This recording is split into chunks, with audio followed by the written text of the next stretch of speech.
Hi, my name's Ruben, and this is Help Find the Others. So first off, I wanted to say thank you to everyone who's subscribed or watched this video and left a comment.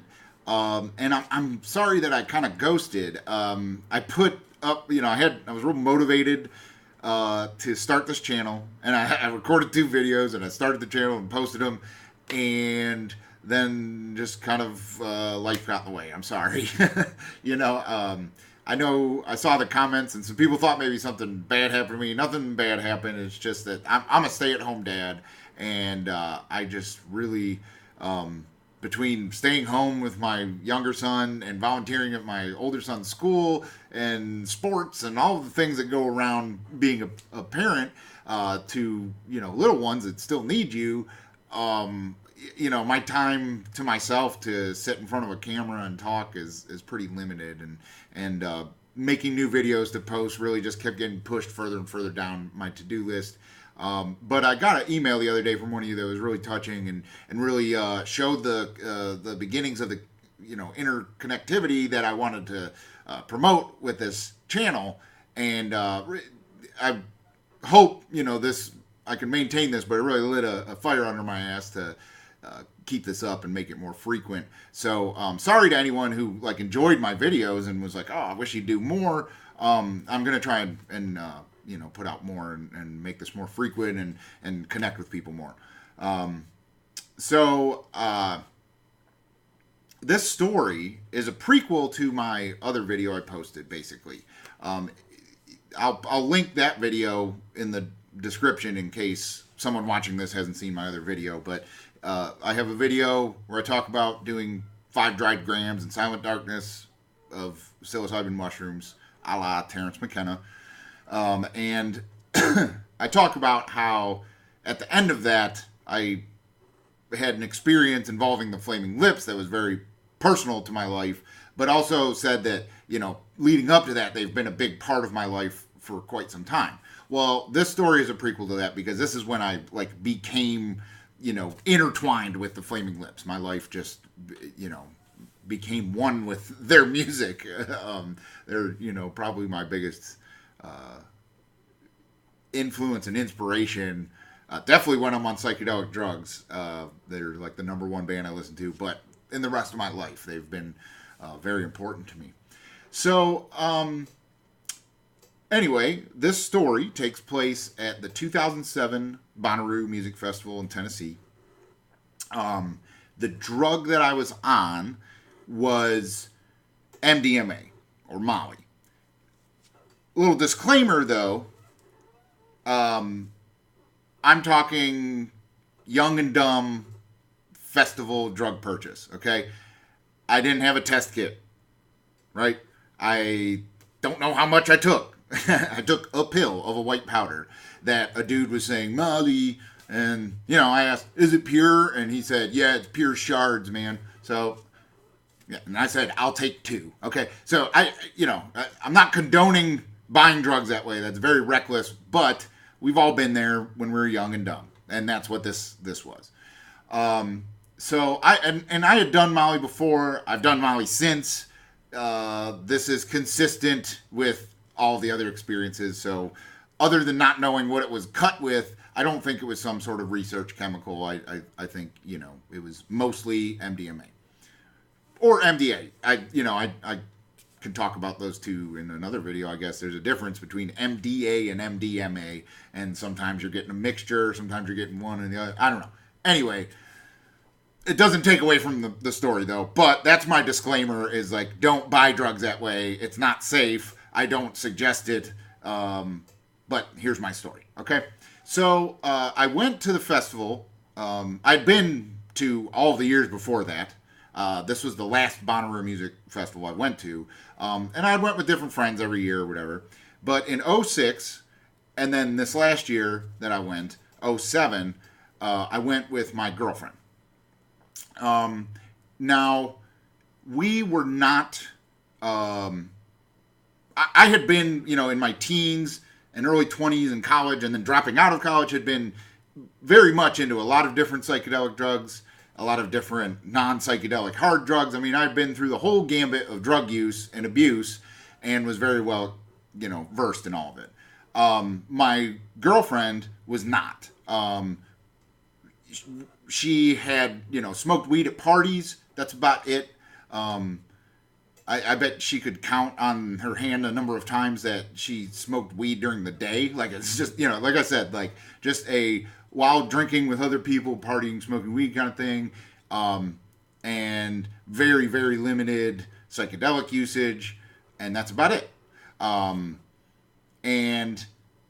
at this point, when we were together, she was kind of like calming me down, and I wasn't doing that many drugs. But the year before, in '06, we had went, and I was very well versed in mushrooms, and was like, you need to take mushrooms with me, like if we find mushroom chocolates. We found mushroom chocolates, and we took them, and I had a bad trip. And that I'll do another video about that, because it's, I'll do a bad trip video and I'll talk about that. But anyway, so that was the Bonnaroo before that, and it was a bad time, and she had to, comfort me and whatever.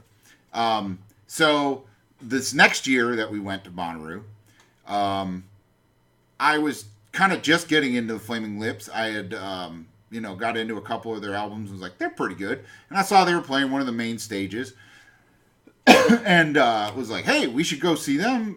This show's really trippy. Do you want to do drugs? Do you want to do some acid or mushrooms or something? And she was like, no, you just had a bad trip the last year that sucked for you and me. I don't want to do that. And I was like, oh, yeah, you're right. Well, what about Molly if we find that? And she was like, I've never done it. And I was like, you can't really have a bad trip on it, so let's do that. And she was like, fine, sounds great.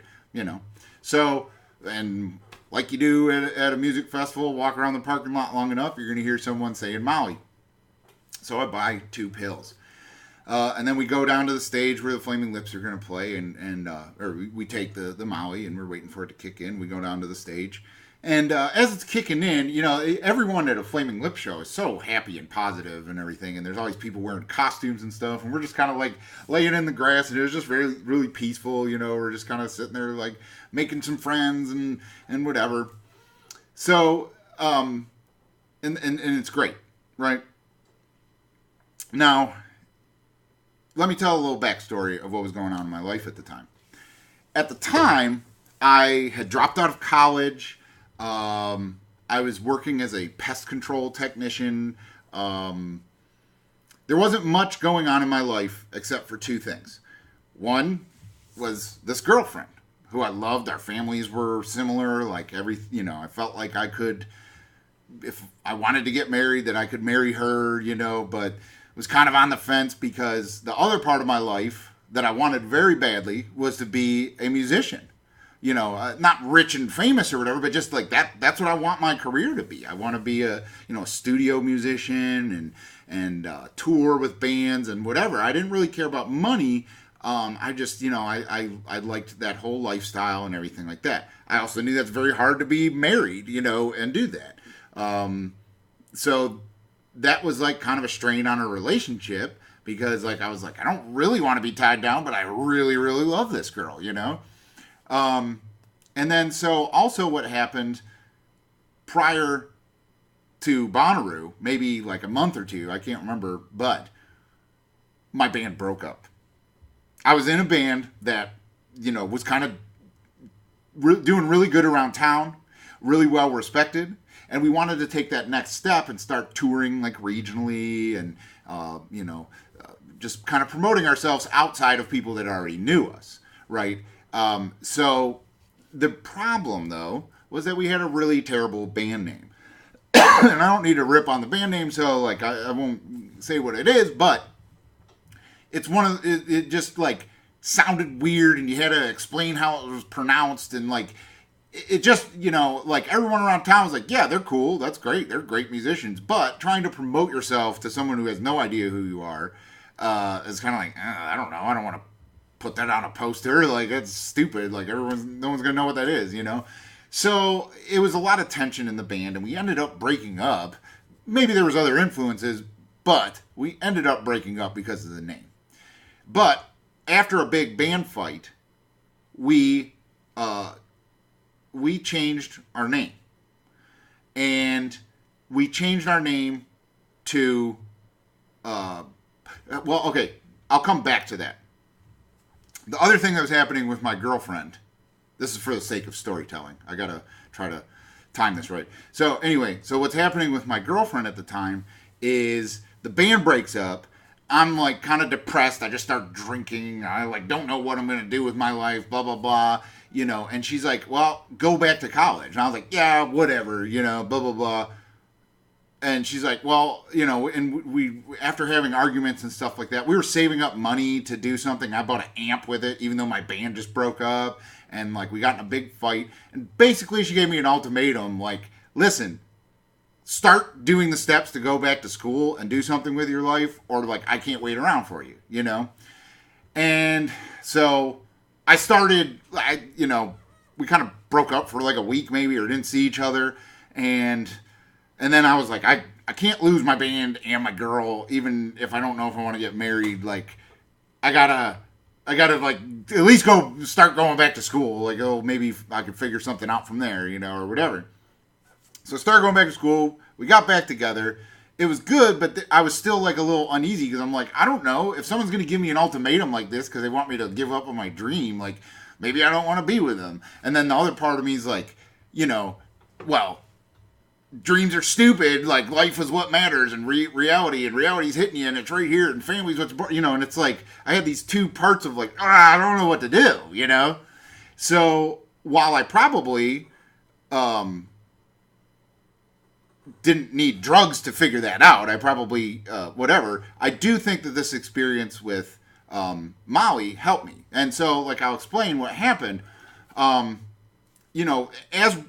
the Molly's coming on stronger and the music is very emotional. I mean, if you don't know the Flaming Lips, like their themes of like love and life and death and happiness and sadness and everything, like they really combine everything into this just like blissful, like almost every one of their songs, like everybody likes, because it's just at least a certain period of the recording time. I mean, they're a very diverse stylistically band as their career has spanned, but they really hit a stride at this time in 2007 where it's just like happy, but like kind of like happy because of how meaningful life is, and that's what their like message is.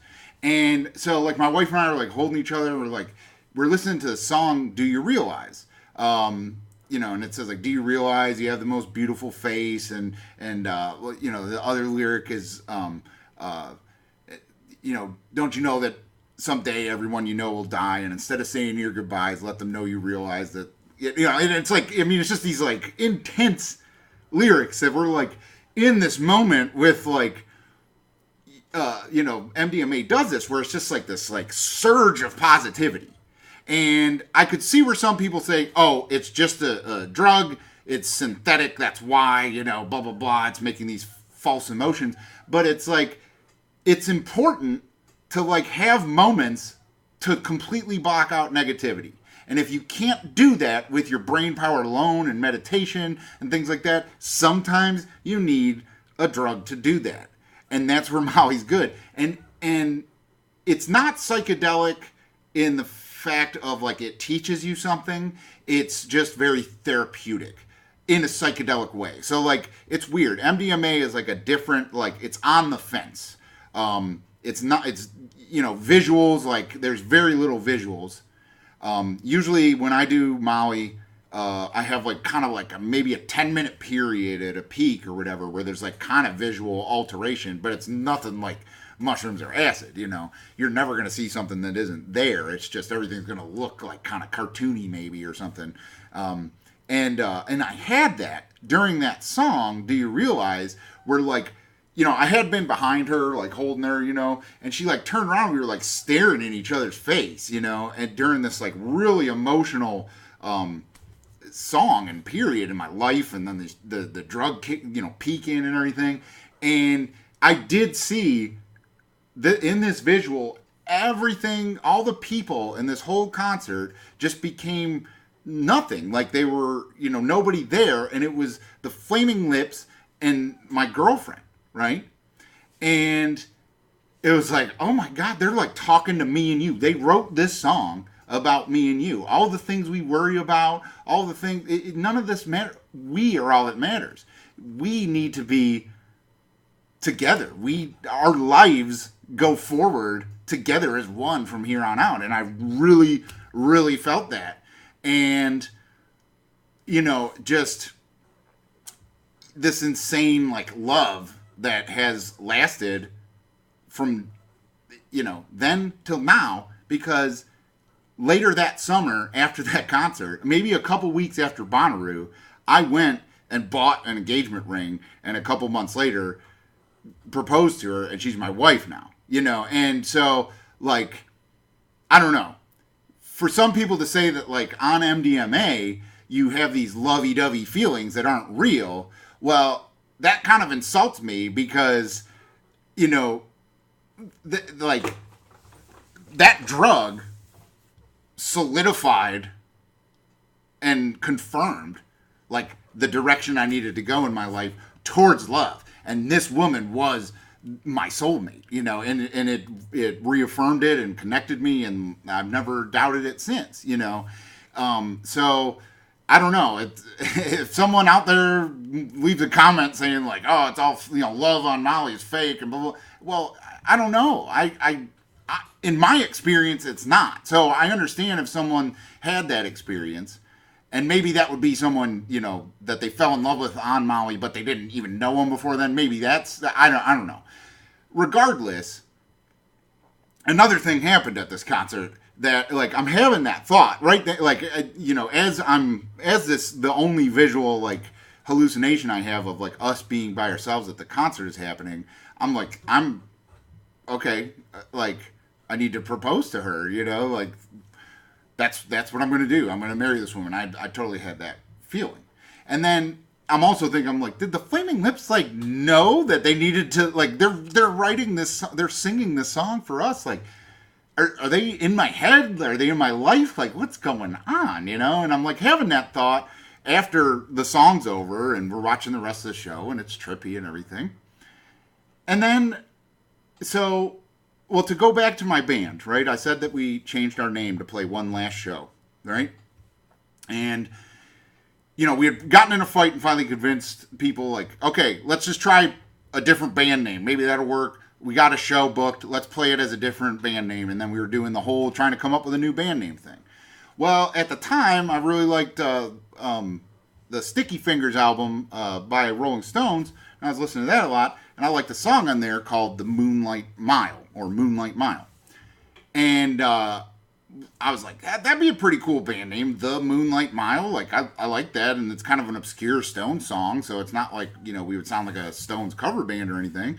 And then everyone agreed, and we played a show as that. And it didn't work, changing the name. We were still fighting, and we broke up, like, right before the show.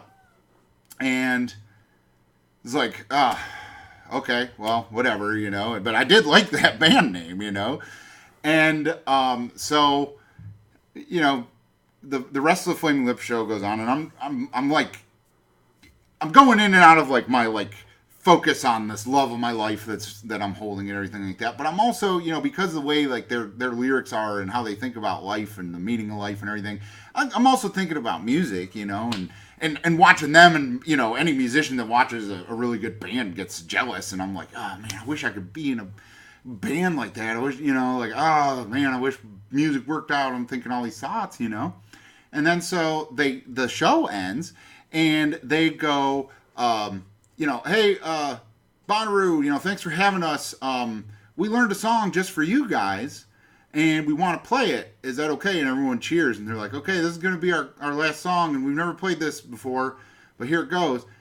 And they played, like, note for note, Moonlight Mile by the Rolling Stones. And it was like a slap in the soul of, like, what? Like, I don't, like, they don't frequently cover songs, and when they do, they, like, twist them up and make them their own. And this was like they were lip syncing the Rolling Stones version almost, in my head. I've watched it since, and it's kind of Flaming Lipsy, but still, that song, I don't know. I don't understand that connection to, like, whatever. And I'm sure there's 1,000 other people that were in this crowd that night that had some connection to that song. That was like, oh my God, how, you know, that was my grandpa's favorite song or whatever, you know. But I was having this moment right before it of like, you know, when I was looking at my wife, of like, are they in my head? And when they started playing that song, it was like a slap in the face, like, yes, we are in your head. We're all in each other's heads. We're all in each other's hearts. And, okay, again, I'll go back to, like, if someone wants to say that Molly is a synthetic drug and it created this synthetic connection and whatever, I guess you have an argument there. But come on, there's that synchronicity, you know, kind of thing going on there that just blew my mind and changed my life. And like I said, I unfortunately gave up music for a while because I was like, I need to be a family man. I need to focus on like my life and where I'm going to be, you know, one with her and everything. And it really, like I said, she became, you know, I like a month later after that bought an engagement ring and went down that path in my life. And she's now, you know, my wife and the mother of my children. And like, I can't help but think like, yes, is Molly a synthetic drug? And that was a synthetic experience because it's not one of the plant teachers. Or, you know, but if I didn't have that synthetic experience, I wouldn't have the life I have now. I wouldn't have the children I have now, you know? So synthetic or not, it's important.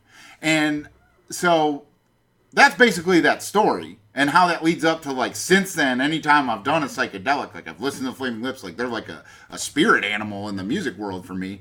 You know, I know a lot of people, there's kind of like, when I look on message boards and YouTube comments and stuff like that, you know, there's a lot of people out there in this kind of, like, cultish attitude towards, like, there's the plant healers, in psychedelics, and then like all these synthetic nasty things that you shouldn't mess with. And I would consider that's right. You know, mushrooms and ayahuasca and iboga and whatever are you know, that is a plant derived. You don't. There's no chemistry involved really, other than, I mean, in ayahuasca you combine the MAO and inhibitor and stuff like that, but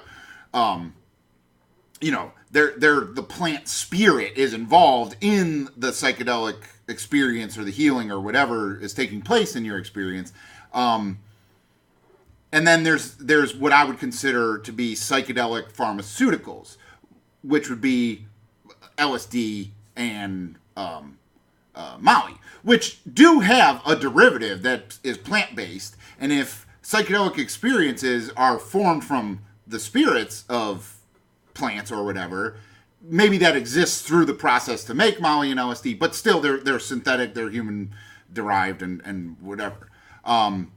So I think there's an importance in both though. I think there's an extreme importance in using MDMA therapeutically.